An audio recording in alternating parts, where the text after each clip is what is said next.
ಮತ್ತು north Karnataka style ಒಳಗೆ ಬದ್ನಿಕಾಯಿ ಪಲ್ಯ ಹೆಂಗೆ ಮಾಡ್ತಾರೆ ಮ್ಯಾರೇಜ್ ಒಳಗೆ ಹಂಗೆ ನೋಡೋಣ್ರಿ. ಅದಕ್ಕೆ ಒಂದು 3 ಬದ್ನಿಕಾಯಿ ಸಣ್ಣ ಹೆಚ್ಚಿಟ್ಕೊಂಡಿದ್ದೀನಿ. ಮತ್ತು ಕರಿಬೇವು ಸಣ್ಣ ಹೆಚ್ಚಿಟ್ಕೊಂಡಿದ್ದು, ಕೊತ್ತಂಬರಿ ಸಣ್ಣ ಹೆಚ್ಚಿಟ್ಕೊಂಡಿದ್ದೀನಿ, ಮತ್ತು ಉದ್ದದಕ್ಕೆ ಉಳ್ಳಾಗಡ್ಡಿ ಹೆಚ್ಚಿಟ್ಕೊಂಡಿದ್ದೀನಿ, ಮತ್ತು ಒಂದು ಸಣ್ಣದ ಟೊಮೆಟೊ ಹೆಚ್ಚಿಟ್ಕೊಂಡಿದ್ದೀನಿ ಸಣ್ಣ ಪೀಸಿಗೆ, ಮತ್ತು 1 ಸ್ಪೂನ ಗರಂ ಮಸಾಲ ಐತಿ, ಮತ್ತು ಒಗ್ಗರ್ನಿಗೆ ಮಿಕ್ಸ್ ಮಾಡಿದ್ದ ಎಳ್ಳು ಜೀರಿಗೆ ಸಾಸಿವೆ ಐತಿ 1 ಸ್ಪೂನ, ಮತ್ತು 1 ಸ್ಪೂನ ಅರಿಶಿಣ ಪುಡಿ, ಮತ್ತು ಎಕ್ಸ್ಟ್ರಾ ಏನಂದ್ರೆ ಶೇಂಗಾ ಪುಡಿ ಗ್ರೈಂಡ್ ಮಾಡಿ ಇಟ್ಕೊಂಡಿರ್ತೀವಿ, ಅದು ಶೇಂಗಾ ಪುಡಿ 1/4 ಬೌಲ್ ತೊಗೊಂಡಿದ್ದೀನಿ. ಮತ್ತು ಒಣಗಿದ್ದ ಕೊಬ್ಬರಿ ಇರುತ್ತಲ್ಲ ಅದನ್ನು ಗ್ರೈಂಡ್ ಮಾಡಿ ಇಟ್ಕೊಂಡಿದ್ದು 1/4 ಬೌಲ್ ತೊಗೋಬೇಕು. ಮತ್ತು ರುಚಿಗೆ ತಕ್ಕಷ್ಟು ಉಪ್ಪು ಮತ್ತು ಎಣ್ಣೆ ತೊಗೋಬೇಕು. ಸ್ಟವ್ ಆನ್ ಮಾಡಿರಿ, ಬಾಣಲಿ ಇಡ್ರಿ, ಮತ್ತು ಅದ್ರಾಗ ನಾನು 4 ರಿಂದ 5 ಸ್ಪೂನ್ ಎಣ್ಣೆ ಹಾಕಿದ್ದೇನು.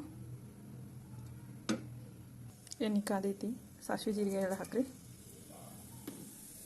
ಸಣ್ಣ ಹೆಚ್ಚಿಟ್ಟಿದ್ದು ಕರಿಬೇವು, ಹೆಚ್ಚಿಟ್ಕೊಂಡಿದ್ದು ಉಳ್ಳಾಗಡ್ಡಿ,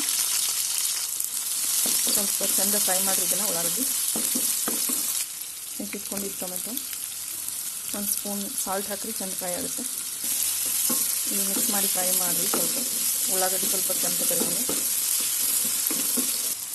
1 ಸ್ಪೂನ್ ಅರಿಶಿಣ ಪುಡಿ ಹಾಕಿ, 1 ಸ್ಪೂನ್ ಗರಂ ಮಸಾಲ ಮಿಕ್ಸ್ ಮಾಡಿ. ಉಳ್ಳಾಗಡ್ಡಿ ಕರೆದವು, ಇವಾಗ ಬದ್ನಿಕಾಯಿ ಹಾಕಿರಿ.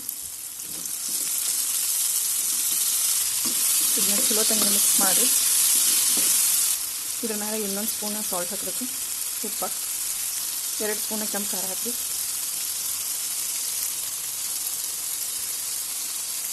ಇವಾಗ ಇದನ್ನು ಮಿಕ್ಸ್ ಮಾಡಬೇಕು. ಈಗ ಮಿಕ್ಸ್ ಆದ್ಮೇಲೆ ಇದನ್ನು ನೀರು ಹಾಕದೇನೆ ಮುಚ್ಚಿಟ್ಟು ಒಂದು 2-3 ನಿಮಿಷ ಸ್ಟೀಮ್ನಾಗ ಬೇಯಕ್ಕೆ ಬಿಡಬೇಕು.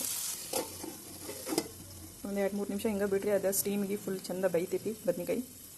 2 ನಿಮಿಷ ಆದ್ಮೇಲೆ ತೆಗೀರಿ. ಈಗ ಎಣ್ಣೆ ಬಿಡ್ಕೊಂಡಿರ್ತೈತಿ, ಅವಾಗ ಬದ್ನಿಕಾಯಿ ಮೆತ್ತಗಾಗಿರ್ತಾವೆ ನೋಡಿ. ಸ್ವಲ್ಪ ಬೆಂದವ, ಲೋ ಫ್ಲೇಮ್ ಮಾಡಿರಿ.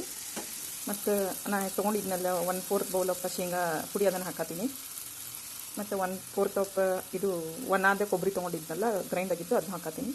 ಇವಾಗ ಇದನ್ನು ಫುಲ್ ಮಿಕ್ಸ್ ಮಾಡಬೇಕು. ಇದಕ್ಕೆ ಭಾಳ ನೀರು ಹಾಕಬಾರ್ದು, ಬರೀ 1/4 ಬೌಲಷ್ಟು ನೀರು ಹಾಕತ್ತೀನಿ, ಸ್ವಲ್ಪ ಕುದೀಲಿ ಅಂತ. ಮಿಕ್ಸ್ ಮಾಡಿರಿ, ಮತ್ತು ಮ್ಯಾಗ ಮುಚ್ಚಿಡ್ರಿ, ಚೆಂದ ಕುದೀತದೆ. ಹೆಚ್ಚಿದ ಕೊತ್ತಂಬರಿ ಇತ್ತಲ್ಲ ಅದನ್ನು ಹಾಕತ್ತೀನಿ. ಇನ್ನೊಂದು 5 ನಿಮಿಷ ಮುಚ್ಚಿಟ್ಟು ಕುದೀತಿ. ಒಂದು 5 ನಿಮಿಷ ಆದಮೇಲೆ ಚೆಂದ ಕುದ್ದಿರುತ್ತೆ ನೋಡ್ರಿ. ಇವಾಗ ನಾರ್ತ್ ಕರ್ನಾಟಕ ಸ್ಟೈಲ್ದಾಗ ಮಸ್ತ್ ಜೋಳದ ರೊಟ್ಟಿ ಇಲ್ಲ ಚಪಾತಿ ಕೂಡ ತಿನ್ನೋ ಹಂಗೆ, ಇಲ್ಲ ಅನ್ನದ ಕೂಡ ತಿನ್ನೋ ಹಂಗೆ ಬದ್ನಿಕಾಯಿ ರೆಡಿ ಆಯಿತು.